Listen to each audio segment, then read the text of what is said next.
BJP కార్యకర్తలు ఉత్సాహం వస్తుంది. ఎందుకంటే ఓ పక్కన డైలీ టీవీల్లో ఈ సిద్ధం సభల గురించి ఎక్కువ మాట్లాడుకుంటున్నారు. మరి ఇక టీడీపీ కూడా ఊపుతోటి అయితే ముందుకెళ్లాల్సి ఉంటుంది. మంచి పెద్ద పెద్ద భారీ సభలు అయితే పెట్టాల్సి ఉంటుంది.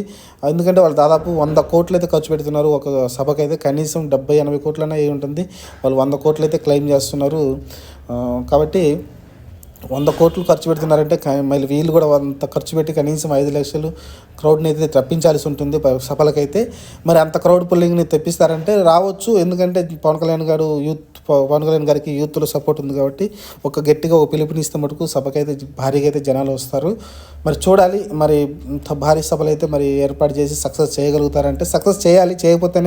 చేయకపోతే కార్యకర్తలు నిరుత్సాహం వస్తుంది. ఎందుకంటే ఒక పక్కన వైసీపీ వాళ్ళు ఆ సభలు చూసి ఉత్సాహంతో అయితే చెప్పుకుంటూ ఉన్నారు, మా సభలు చూడు ఎంతమంది జనాలు వస్తున్నారు, ఎంత ఆదరణ ఉందని చెప్తున్నారు. కాబట్టి అది కొంచెం టీడీపీకి జనసేన కార్యకర్తలకు ఇబ్బంది కలిగిస్తుంది. కాబట్టి